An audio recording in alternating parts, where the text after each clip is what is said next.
Welcome student, जामनीकांत BEd college के इसी class में आप लोगों का स्वागत है। जैसा कि पिछले क्लास से हम चर्चा कर रहे हैं हिस्ट्री मेथड से रिलेटेड, तो आइए चलते हैं क्लास में। आज हम आपको बताने जा रहे हैं कि इतिहास शिक्षण का उद्देश्य क्या है। आज हम इसके उद्देश्य के बारे में पढ़ेंगे।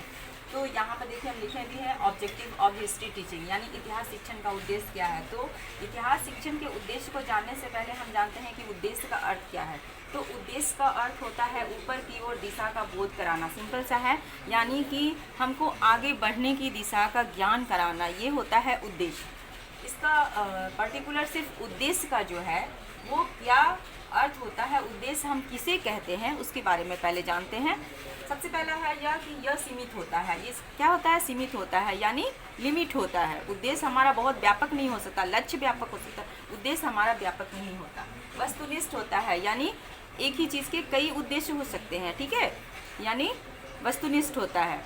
नेक्स्ट है व्यक्तिनिष्ठता होती है, यानी ये व्यक्ति विशेष पर आधारित होता है कि मेरा क्या उद्देश्य होता है किसी भी चीज़ को पढ़ने का, दूसरे ठीक जो मेरा उद्देश्य होता है और दूसरे का जो है वो कोई और उद्देश्य हो सकता है, यानी एक ही उद्देश्य हर व्यक्ति का एक चीज़ को लेकर के नहीं होता। नेक्स्ट है परिधि सीमित होती है, यानी उसका जो क्षेत्र होता है वो क्या होता है? सीमित होता है, कि हम उसी के अंतर्गत जो है उद्देश्य की प्राप्ति करते हैं। अब हम आते हैं इतिहास शिक्षण के उद्देश्य के बारे में कि इतिहास शिक्षण का उद्देश्य क्या है। तो सबसे पहले गुड के अनुसार जो है ये आपका एक परिभाषा है, डिफिनेशन है, आप इसको अच्छे से देख लीजिए कि उद्देश्य वह साध्य है जो छात्र विद्यालय की क्रिया पूर्ण करने के पश्चात किया जाता है। सिंपल सा है, पता चल रहा है यहाँ पर कि उद्देश्य क्या है? एक साध्य है, साधन नहीं है, ठीक है, एक साध्य है जो छात्र विद्यालय की क्रिया जब पूरा कर लेते हैं, यानी विद्यालय में क्या क्रिया होती है? पढ़ाई की क्रिया होती है। तो पढ़ाई पर करने के बाद जो उस उद्देश्य की प्राप्ति होती है वो होता है हमारा उस सब्जेक्ट से रिलेटेड उद्देश्य। अब हम आते हैं कि सभी विषय में शिक्षण के उद्देश्य को क्या किया गया है? 6 भागों में बांटा गया है, ठीक है। सबसे पहला है ज्ञान, यानी सबसे पहले हम किसी चीज़ के बारे में जानते हैं, पहचानते हैं, ठीक है।